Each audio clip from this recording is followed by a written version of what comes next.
Okay class, so I guess अभी हमने किसकी बात की, कार्बोक्सिलिक एसिड की हम बात कर रहे थे। तो कार्बोक्सिलिक एसिड में मैंने आपको बताया कि सर आपने क्वेश्चन दिया। हाँ, उसी को हम ले रहे हैं अभी। COH ये इसका वो है फॉर्मूला, और अगर आप इसका एटॉमिक कॉन्फ़िगरेशन देखेंगे तो basically C double bond O और OH ऐसे ही आपको मिलेगा। ठीक है, इस तरीके से भी आप इसको लिख सकते हैं, ऐसे भी लिख सकते हैं, और जो इसका सफिक्स यूज होता है वो क्या यूज होता है, ओइक एसिड हम इसका यूज करते हैं। मैंने अभी एक क्वेश्चन आपको दिया कि that C single bond double bond C and C double bond OH ऐसे, इसको आप क्या लिखेंगे, इसका नाम बताइए। 2 प्रोपेनोइक एसिड। 2 प्रोपेनोइक एसिड नहीं, करेक्शन है, कुछ गलत बोल रहे हो, थोड़ा सा बताओ सर इस डबल बॉन्ड को भी गिनेंगे क्या? नहीं, डबल बॉन्ड को तो गिनेंगे, बट आप ये कार्बन मत गिनो, ये वाला जो कार्बन है ये नहीं है, ये तो ग्रुप है, ये कार्बन यही है, इसको नहीं गिनता, वो उसका है COH का। ठीक है, तो वन पे ही तो है, तो प्रोपिनोइक एसिड ही तो हो गया। Yes sir. है ना, इन हो गया ना वो सीधे सीधे propanoic acid. Sir functional group से काउंट शुरू करते हैं क्या? हाँ, फंक्शनल ग्रुप से काउंट शुरू होगा, बट फंक्शनल ग्रुप में ये नहीं गिना जाएगा, ये कार्बन नहीं गिनना, ये कार्बन तो इसका है। Okay sir. है ना, कहीं आप इसको पूछ लो अभी, अगर 1 2 3 4 कार्बन नहीं गिनना। ठीक है ना, इसी तरीके से अगर मैं इसको इस तरीके से आपसे पूछ लेता हूँ, सपोज एक क्वेश्चन और है मेरे पास, जैसे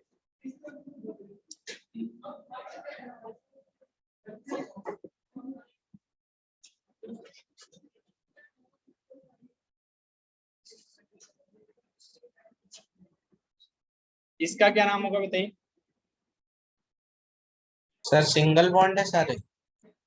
हाँ सिंगल है सर, नहीं ये डबल है ना। ब्यूटेनॉइक एसिड। क्या सर 2 प्रोपेनोइक एसिड। प्रोप होगा, ब्यूट होगा। सर प्रोप होगा ना? 4 कार्बन नहीं है सर 4 है ना, प्रोपेनोइक एसिड होगा ना? 4 कार्बन पे ब्यूट होता है, प्रोप 3 पे होता है। ठीक है, यस सर। ब्यूटीन होगा, ब्यूटेन होगा। Sir butene. तो ब्यूटिनोइक एसिड होता है। ठीक है ना, ध्यान। इसी तरीके से ये तो हो गया हमारा कार्बोक्सिलिक एसिड। सेकंड हमारा क्या है, आपने एल्डिहाइड पढ़ा होगा, तो एल्डिहाइड देख लेते हैं। एल्डिहाइड बेसिकली क्या होते हैं, हमें पढ़े हैं आपने। एल्डिहाइड है ना, तो एल्डिहाइड्स के साथ एक्चुअली में क्या होता है, क्या सर CHO। हाँ CHO। तो एल्डिहाइड का जो वो है दैट इज CHO, बिल्कुल ठीक है। अब मैं ये आपसे पूछ रहा हूँ कि एल्डिहाइड जब हमारे पास जुड़ेंगे तो एल्डिहाइड्स को हम सफिक्स में जोड़ते हैं या प्रीफिक्स में बोलते हैं। सर एल्डिहाइड को भी सफिक्स में जोड़। तो सपोज अगर मेरे पास ये है, क्या कह रहे हो,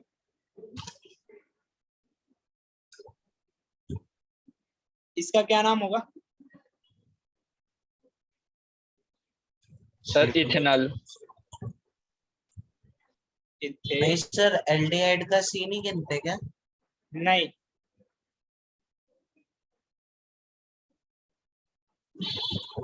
देखिए जो ये कार्बन है ना वो उसके फंक्शनल ग्रुप के कार्बन को काउंट नहीं किया जाता। ठीक है ना, जैसे अगर ये मानो मैं आपको ऐसे यहाँ पे बना के देता हूँ, यहाँ मैं एक डबल बॉन्ड लगा देता हूँ, ये मैं लगा देता हूँ, इसका नाम क्या हो जाएगा, वो हो जाएगा प्रोपेन। ठीक है, यस सर। क्लियर है ये, जहां तक अभी हमने बात की। Yes sir. इसके बाद हेलोजेंस पढ़े होंगे आपने। यस सर, इसको हम फ्लोरीन, एल्काइल क्लोरीन। हैलाइड्स बोलते हैं। Yes sir. ठीक है, तो एल्काइल हैलाइड्स का बेसिक मतलब क्या है? सपोज अगर आपको ऐसे दिया हुआ है, मैं कहता हूँ फॉर एग्जांपल इसको हम R ऑफ X से जोड़ते हैं। X आपका कोई भी हेलोजन ग्रुप हो सकता है। हेलोजन कौन कौन से होते हैं बताइए नाम। Sir fluorine, sir fluorine, chlorine, bromine, bromine, chlorine, iodine. Bromine, iodine. Very ठीक है। तो इसमें क्या होता है कि फॉर एग्जांपल अगर मैंने आपको कह दिया कि ये कोई भी यहाँ पे मैंने जोड़ दिया है, ठीक है ना, तो वो हैलाइड बनेगा और उसके साथ ही उसके नाम में वो वहाँ पे जुड़ जाएगा। तो फॉर एग्जांपल मैंने ऐसे आपको लिख दिया कि C2H4 और यहाँ Cl जोड़ दिया, तो इसका नाम क्या होगा?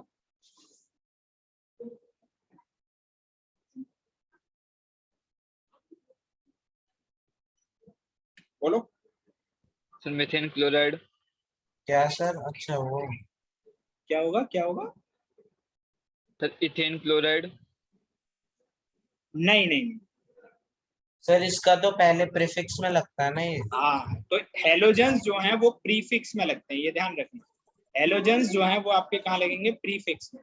तो क्लोरो लिखेंगे हम इसको, क्लोरो। और उसके बाद chloro ethane. Sir chloro ethane. Chloro ethane. Very ठीक है। अगर यही मैं आपको ये ऐसे कर देता तो इसका नाम क्या हो जाएगा? सर ब्रो ब्रोमो, आगे ब्रोमोपेंटीन, ब्रोमोपेंटीन। पेंट क्यों होगा? क्या हाँ दिमाग लगा रहे हो यश? क्या है पेंट है ये? Sorry sir, propene, propene, sir propene. Propane होगा। Very good. Bromo sir propane हो गया। इन नहीं होगा? इसी को मैं अगर ऐसे कर देता हूँ, सपोज मैंने ये डबल बॉन्ड दोनों यहाँ लगा दिए। सर एक चीज पूछनी है, प्रोपेन होगा प्रोपीन? क्या? हाँ पीन, सॉरी इन होगा। Sir propene. हाँ इन होगा, डबल बॉन्ड है, प्रोपीन होगा। बिल्कुल। इसका बताइए जरा। Sir fluoro 1,2 fluoro propene, chloro 1,2, propene. Dipropene. Di propene. Very good. Di जिसने भी बोला बहुत सही। ठीक है, तो ये तीन हो गए हमारे पास। इसके बाद आपने कौन सा पढ़ा? सर एक चीज पूछिए। हाँ बोलिए अंशिका। Sir ketone. सर ये जो आपने फॉर्मूला लिखा है C2H4Cl, सर C2H5 होगा ना? कहाँ पे लिखा मैंने? C2H4। सर जो आपने C2 क्वेश्चन डबल दिया है बॉन्ड से जुड़े हैं। C2H4Cl। तो हाँ मैंने डबल बॉन्ड से जोड़ा है ना यहाँ पे। अगर H4 है तो इसका मतलब तो ये इथेन नहीं होगा, ये इथीन हो यस जाएगा। सर। ये क्या होगा यहाँ पे? इथीन हो जाएगा। सर इथीन होगा। डबल बॉन्ड है, H4 है ना, इसका मतलब तो यहाँ डबल बॉन्ड है। अगर ये होता C2 और H6 होता तो C2H6 का मतलब क्या होता? फिर ये इथेन होता। ठीक है ना, तो आप ये भी ध्यान देना कि अगर ऐसे H4 है तो ये डबल बॉन्ड है।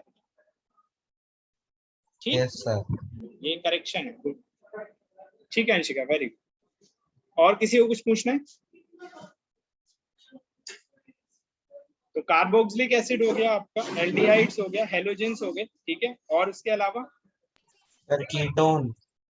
कीटोन। अच्छा मैं ये भी बता देता हूँ कि ये जो आपके सफिक्स हैं बेसिकली इनका भी पता होना चाहिए। जैसे फ्लोरीन है तो इसको फ्लोरो बोलते हैं, क्लोरीन है तो इसको क्लोरो बोलोगे आप, ब्रोमो। ब्रोमो और आयोडो। तो ये भी आपको पता होने चाहिए कि किसको क्या बोलेंगे। ठीक है, फ्लोरो, क्लोरो, ब्रोमो, आयोडो। ये क्लियर है सबको? यस सर, क्लियर है। ठीक है ना, गुड। इसका स्क्रीनशॉट ले लीजिए। नेक्स्ट चलते हैं। ले लिया सर। अब हम बात कर लेते हैं कीटोन्स की। तो बेसिकली आपने कीटोन्स पढ़े हुए हैं सबने। ठीक है, तो कीटोन्स से पहले जैसे आपने इसका अगर मैं फॉर्मूला बोलूं कीटोन्स का, तो कीटोन्स का बेसिक फॉर्मूला क्या हो जाएगा कि अगर कोई कीटोन्स को लेना है तो सपोज कीटोन्स के लिए आप देख सकते हैं। मैं इसका पहले फॉर्मूला लिख देता हूँ तो मेरे पास बेसिकली, और उसके बाद इसमें हमारे पास तो कीटोन्स का जो फॉर्मूला है दिस इज ROR, ये फॉर्मूला होता है। ठीक है, अब यहाँ पे R का क्या मतलब है? ये जो R है बेसिकली, ये जो R है ये आपका एल्डिहाइड, वो एल्डिहाइड कह रहा हूँ, ये एल ग्रुप्स हैं। Sir alkyl group. हाँ एल्काइल ग्रुप्स हैं, एल्काइल ग्रुप्स हैं। एल्काइल ग्रुप्स का मतलब क्या है कि जैसे मैंने अगर यहाँ पे आपको लिख दिया C2H4 है ना, O C2H4, तो आपको ये पता होना चाहिए कि यहाँ पे भी C2H4 है, यहाँ भी C2H4, ठीक है, क्लियर है? यस सर, तो इसका नाम क्या होगा यस बताइए? सर।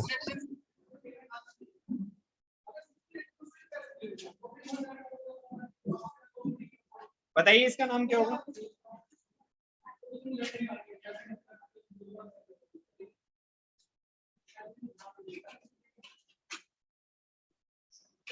बताइए बताइए। सर बता रहा हूँ। Sir butanol. इसका सफिक्स ओन होता है, ON, ऑन। Yes sir. अब इसमें कौन सा फंक्शनल ग्रुप है ये देखो ना, बस ये दोनों तरफ मत काउंट करो, एक ही देखो। इसका नाम क्या है? सीधे सीधे हमें पता है C2H4 है, तो सर एथीन, इथेनॉन, इथेनॉल। ठीक सर है। वो वाला नहीं काउंट होगा? क्या? सर वो दूसरा वाला काउंट नहीं होगा? नहीं नहीं, वो दोनों काउंट नहीं होते। वो हमारा ये है कि एक ही तरफ है, वो गिना हुआ है ना, उसको हम ऐसे बोलते हैं। ROR का मतलब सर। वही है ना, काउंट एक ही करोगे, ठीक है। अब अगर यहाँ CH4 है तो इसको क्या बोलोगे? सर मैथेनॉन। हाँ मैथेनॉन हो गया, वेरी गुड, ठीक है, क्लियर। Yes sir. इसी तरीके से हमारा एक ग्रुप और है जिसको हम कहते हैं अल्कोहल ग्रुप। क्या कहते हैं? अल्कोहल। Alcohol group. तो अल्कोहल ग्रुप का क्या मतलब है? Sir OH। हाँ, तो अल्कोहल ग्रुप हमारा होता है R के साथ OH, ठीक है। तो जैसे हमने यहाँ पे लगा दिया C2H4 और उसके साथ OH जोड़ दिया, तो ये क्या बन जाएगा? Sir ethane. हाँ इथेनॉल, OL इसमें लगता है ना। इसका सफिक्स क्या होगा? बेसिकली सफिक्स हो गया OL, ठीक है ना, इथेनॉल हो गया, ठीक है। अगर मैंने वहीं लिख दिया ये CH4 के साथ OH लिख दिया, सर सॉरी CH मिथेनॉल, वो नहीं आएगा, CH3OH, और यहाँ भी मैंने सर CH4, मैथेनॉल। ये भी CH3 होगा। थोड़ा बॉन्ड्स का ध्यान रखा करो, 4 ही है कार्बन की वैलेंस। हाँ तो ये मिथेनॉल हो जाएगा, मिथेनॉल, हाँ मिथेनॉल, ठीक है ना। Yes sir. इसका नाम पता है सबको क्या होता है?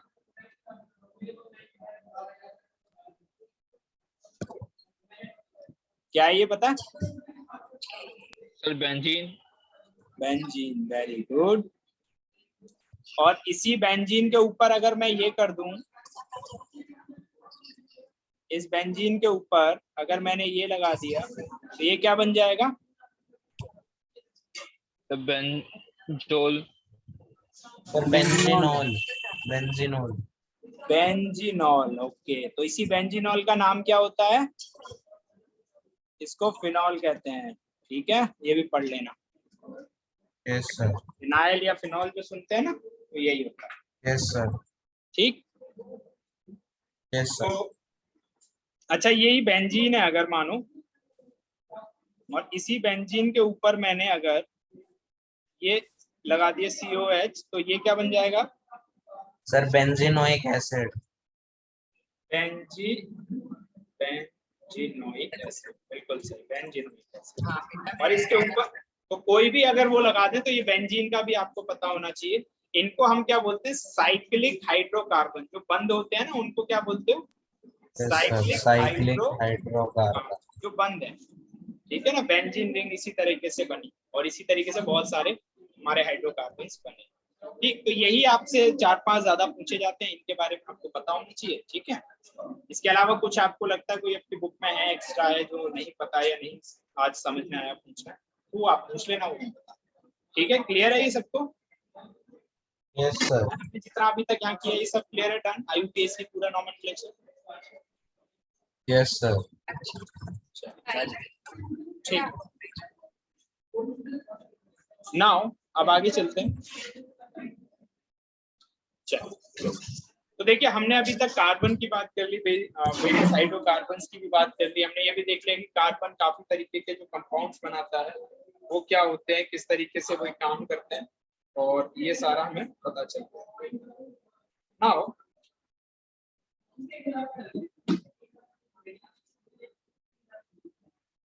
हमने आपको एलिमेंट्स बता दिए थे, एलिमेंट्री कॉन्फ़िगरेशन मैंने बता दिया आपको।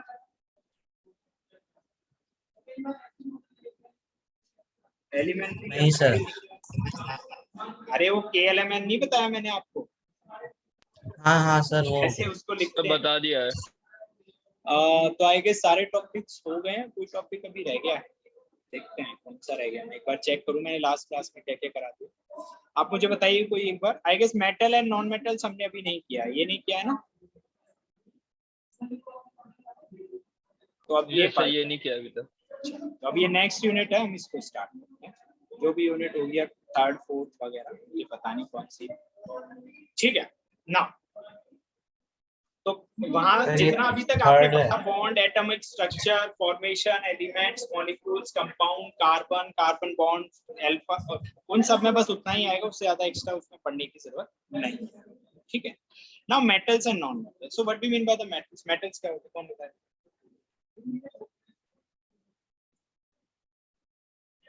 बताइए। सर मेटल्स जिसके वैलेंस शेल में 1 2 या 3 इलेक्ट्रॉन्स पाए जाते हैं। इसके वैलेंस सेल में 1 2 या 3 इलेक्ट्रॉन। चलो ऐसा मान लो, और क्या, और कोई अच्छी सिस्टमैटिक डेफिनेशन बताइए।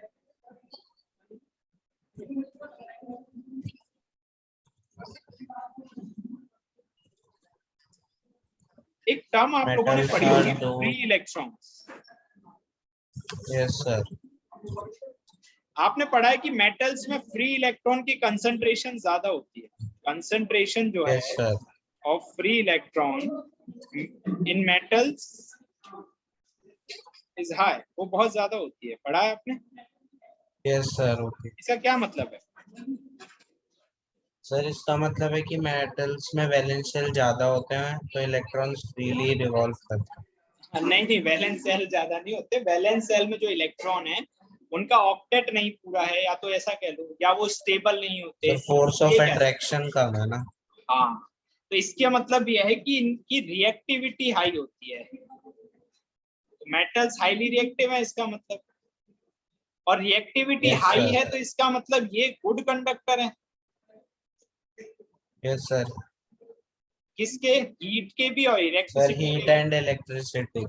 क्यों इलेक्ट्रिसिटी इनमें से अच्छे से पास होती है? क्योंकि हमें पता है इलेक्ट्रिसिटी को मूव होने के लिए फ्री चार्ज चाहिए, फ्री स्पेस इलेक्ट्रॉन चाहिए। चाहिए, और yes free sir. Electron metal में सबसे ज्यादा होते हैं हमारे पास। तभी तो हमें गुड कंडक्टर ऑफ इलेक्ट्रिसिटी मिलती है, यस सर। ठीक है। अब इसके बाद ही सीधे सीधे मेटल्स की कुछ प्रॉपर्टीज हमने देखी है। मेटल हम किसको कहते हैं? मेटल, तो मेटल हमें पता सर हार्ड मैलिएबल। हार्ड होते हैं मेटल, यस सर। रफ होते हैं, ठीक है, डक्टाइल होते हैं। बहुत सही, हमने पढ़ा है डक्टाइल भी है और मैलिएबल भी है। इसका क्या मतलब है? Sir sonorous. हाँ बिल्कुल सही आपने कहा, तो वो लिख देते हैं, बिल्कुल आप बोल रहे हो। सोनरस भी होते हैं। क्या मतलब है इनके? मतलब बता दो जरा। सर मैलिएबल जो सर कि थिन शीट्स में ड्रॉ हो सके, डक्टाइल जो कि वायर्स में डक्टाइल हो सके, वायर। ठीक है, वेरी गुड, और सर सोनोरस जिनसे आवाज आए, वाइब्रेशंस आए। वेरी गुड, ठीक है। काफी आंसर्स आप लोग अच्छे से दे रहे हैं, ठीक है। सर आप इसके लस्ट्रस बाद होते हैं। और क्या प्रॉपर्टी होती है, कौन बताएगा? सर लस्ट्रस होते हैं, वो शाइन लस्ट, करते हैं। बिल्कुल सही, लस्ट्रस होते हैं। तो एक प्रॉपर्टी हमने ये पढ़ ली, एक प्रॉपर्टी हमने ये पढ़ ली, एक ये पढ़ ली, sir lustrous. High melting and boiling point. Melting point and boiling point ज्यादा होते हैं, बिल्कुल सही।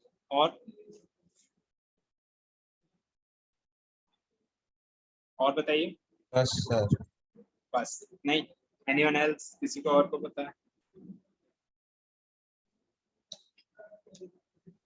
सर गुड रिड्यूसिंग एजेंट्स होते हैं। क्या कह रहे हो अंशिका?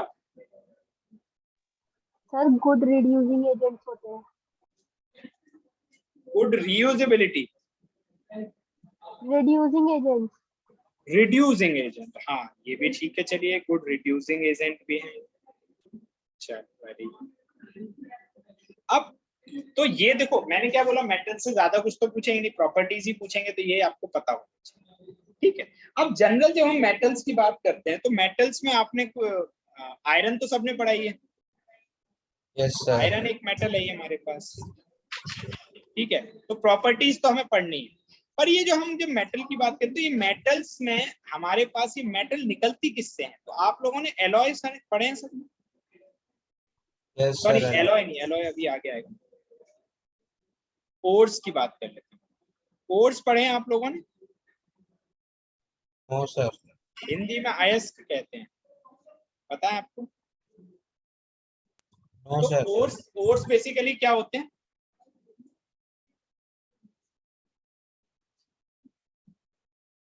नहीं पता सर।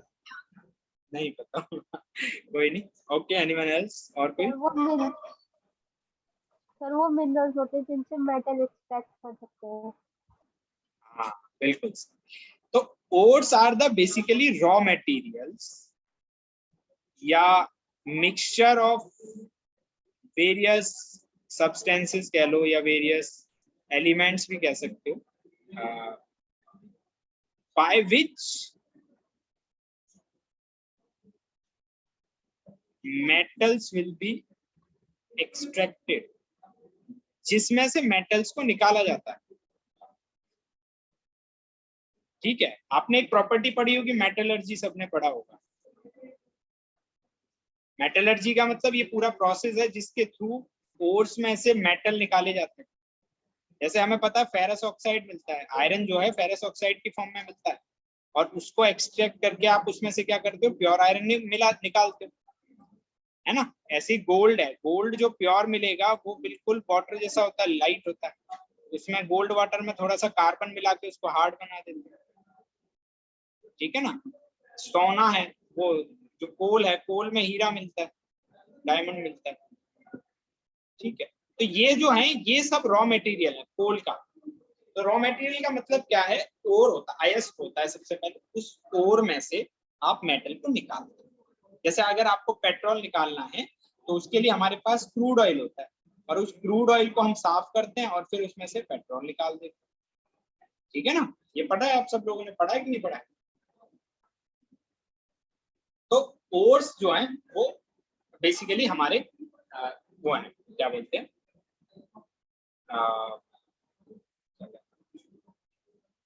वो मटेरियल है जिसमें से आपका कोई भी मेटल निकाला, ठीक है। तो मैं एक होमवर्क दे रहा हूँ आपको, रोशन आप कुछ कह रहे हो, ये मैं मिटा दूं एक बार, इसको आप नोट कर लो, फिर मैं एक क्वेश्चन दे रहा था। यस सर, हो गया।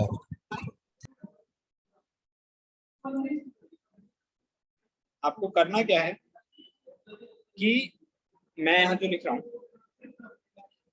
कुछ मेटल्स हैं, इनके ओर्स आपको पता करने, ये आपसे पूछेंगे, ये आप होमवर्क में लिख लो, और कल मैं पूछूंगा कि कितने कितने आपने पता किए, किस किस ओर से ये निकलते हैं, ठीक है। तो सबसे पहला हमारे पास है आयरन। आयरन किससे निकलता है वो तो मैंने वैसे लिख दिया, गोल्ड, सिल्वर, कॉपर, ठीक है। सर ये क्या गूगल से? गूगल में मिल जाएगा, गूगल से ढूंढो, बुक में मिल सके बुक से ढूंढो, पर ये करने हैं, पढ़ना है, क्योंकि ये पूछा जाता है, इसलिए इनके ओर्स आपको ना पता होने ओके चाहिए सर। कि कौन किस ओर से निकलता है, ठीक है। तो यार ये लाइन बड़ी खराब है, चल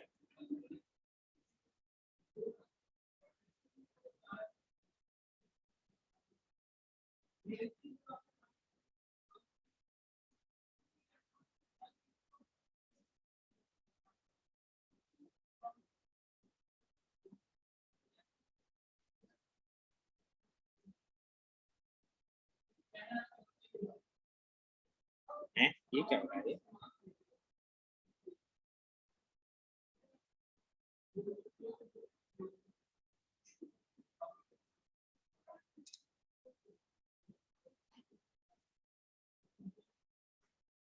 क्या किया, यही तो था, सही तो।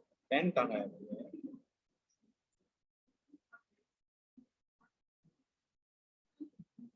टेक्स्ट बॉक्स मिस कर दिया मैंने, कहीं गलत क्लिक किया मिस।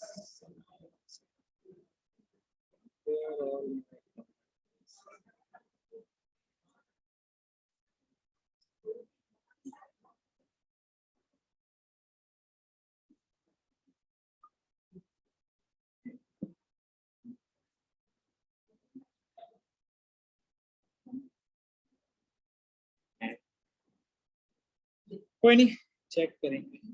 तो आपको करना क्या है कि बेसिकली ग्रुप्स इमिट स्पॉट, ठीक है। तो मैं कर लेंगे।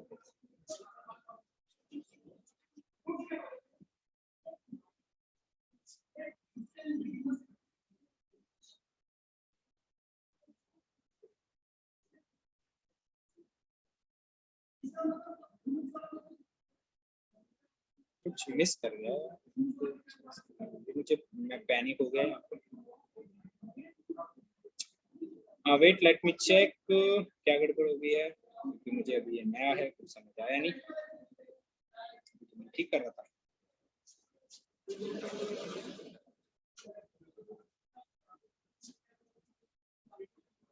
ओके, वी गॉट इट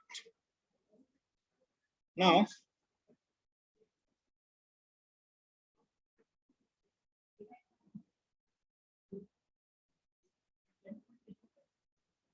चलिए आप लोग सुनिए। अब देखिए अभी तक हम क्या कर रहे थे बेसिकली,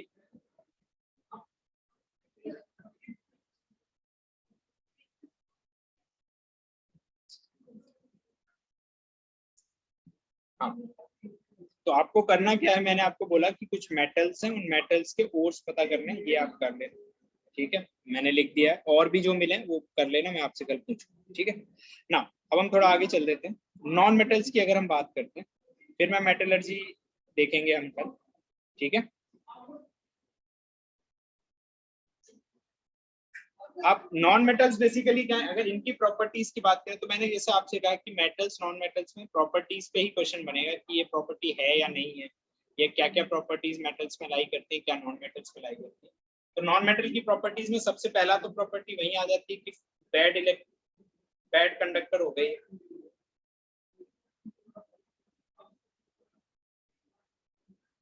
हीट एंड इलेक्ट्रिसिटी के बैड कंडक्टर पहली बात है क्यों, क्योंकि यहाँ पे फ्री इलेक्ट्रॉन्स की कमी है, फ्री इलेक्ट्रॉन्स नहीं। बेसिकली हमारे जितने भी इंसुलेटर्स हम पढ़ेंगे वो सारे क्या आएंगे, नॉन मेटल से आएंगे, क्योंकि उनमें करंट पास नहीं होता, ठीक है। तो आप और क्या प्रॉपर्टी है बताइए, बताइए बताइए। और ये क्लास लगभग 10 मिनट में एंड होगी, तो जब तक हम यही करेंगे।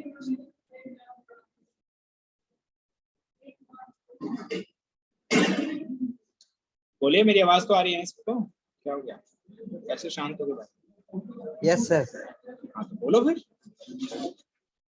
बताइए। प्लस नॉन मैग्नेटेबल होता है, नॉन मैग्नेटेबल होंगे, बिल्कुल नॉन ठीक है, नॉन मैग्नेटेबल होंगे। और क्या,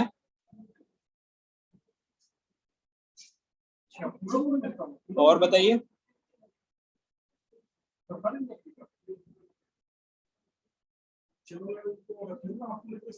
सर सोनोरस नहीं होंगे, सोनोरस नहीं होते, चलिए।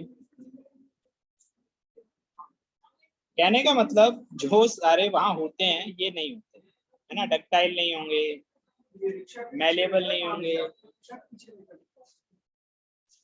ठीक है ना। बहुत सारी चीजें, मैलेबल नहीं होंगे, डक्टाइल नहीं होंगे, सोनोरस नहीं होंगे, लस्ट्रस नहीं होंगे, ठीक है। और क्या हो सकता है, मतलब जितने वहां हो सकते हैं वो यहाँ कुछ नहीं। तो कुछ एग्जांपल्स की अगर हम बात करें तो क्या क्या एग्जांपल होंगे बताइए।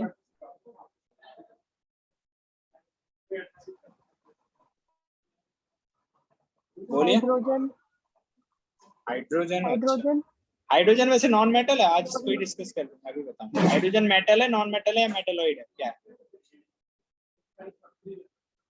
अच्छा और बताओ हाइड्रोजन के अलावा। Sir chlorine.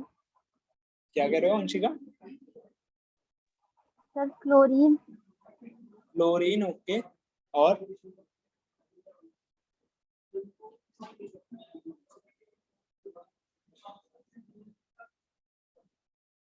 चलिए कोई नहीं, अब सुनिए आप लोग। ठीक है, बेसिकली क्या था कि हमने देखो हाइड्रोजन की बात कर ली, क्लोरीन की बात कर ली। हालांकि हाइड्रोजन को तो अगर आप देखें ना, तो हाइड्रोजन तो कुछ ऐसी प्रॉपर्टी शो करता है कि ना तो ये मेटल में आ जाता, ना ये मेटलॉइड्स में आता, ना ये नॉन मेटल में आता। आज तक भी पीरियोडिक टेबल में अगर मैं आपको कहूँ तो इसकी पोजीशन कोई फिक्स नहीं है, इसको हम रख तो देते हैं, इसलिए इसको बिल्कुल बीचों बीच बना दिया हाइड्रोजन 1H1, क्योंकि ये सब शो कर देता है इसकी हरकतें। ठीक है, तो हर जगह बॉन्ड बना देता है। ठीक, तो इसके लिए इतना दिक्कत लेने की जरूरत नहीं है। बट हाँ, जैसे क्लोरीन हो गया, बैड कंडक्टर हो गया। ठीक है, तो हमारे ये सारे जो हैं मतलब नॉन मेटल्स हैं जो बेसिकली जिनमें ये सारी प्रॉपर्टीज है जो नहीं दिखाई। इसके अलावा हमारे पास कुछ कॉइनेज मेटल्स होती हैं, ये आपसे क्वेश्चन में पूछते हैं। कॉइनेज मेटल पता है, जिनके कॉइन्स बन सकते हैं, सिक्के बनते हैं, क्या क्या होती है, नाम बताओ। गोल्ड, सिल्वर, गोल्ड है, प्लेटिनम, सिल्वर है, वेरी गुड। और एल्यूमिनियम पे प्लेटिनम, प्लेटिनम, चलिए प्लेटिनम मान लेते हैं, प्लेटिनम। ओके, और सर कॉपर। कॉपर, कॉपर के हम सिक्के बनाते तो नहीं है, पर बन सकते हैं, चलो ठीक है, गुड। और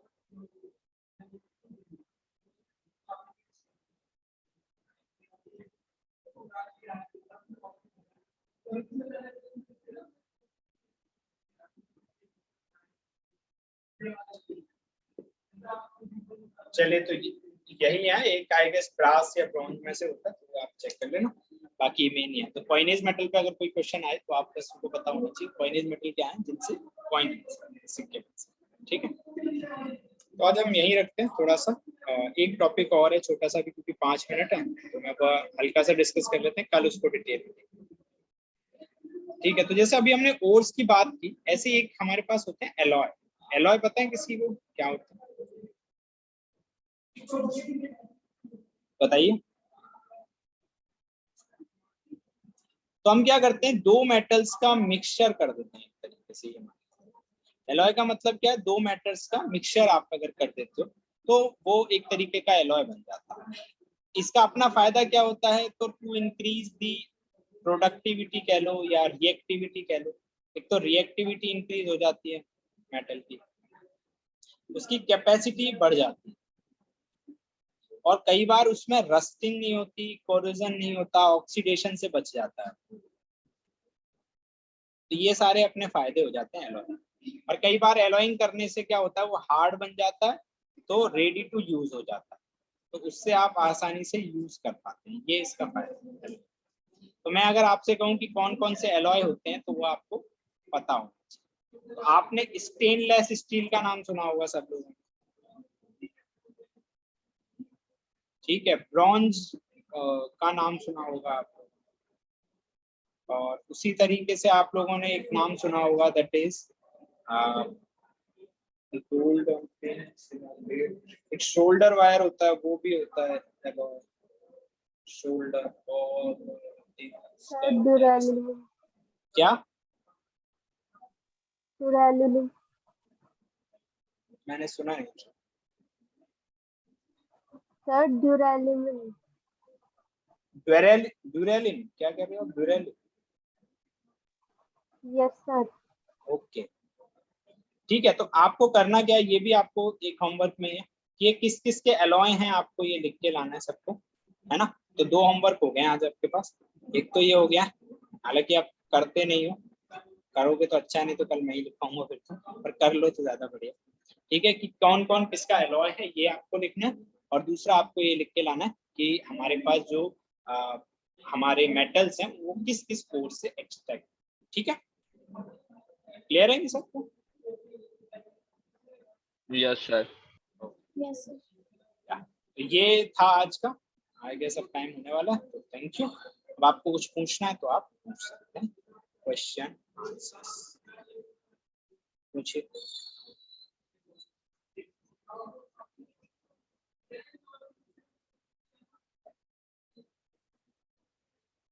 पूछिए पूछिए।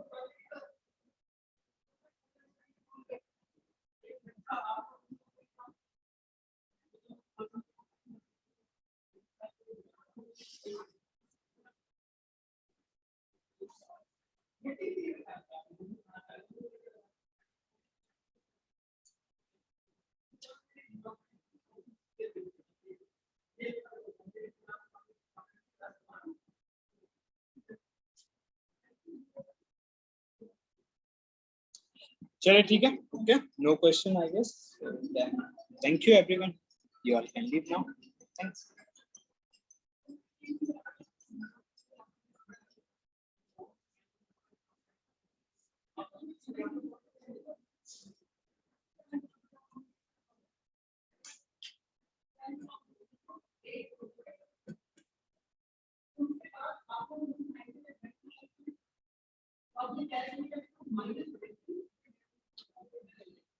विनायक आज आप ऑफलाइन क्लास में नहीं थे शायद, ऑनलाइन बैठे, ऑनलाइन भी नहीं, बंद करके आया।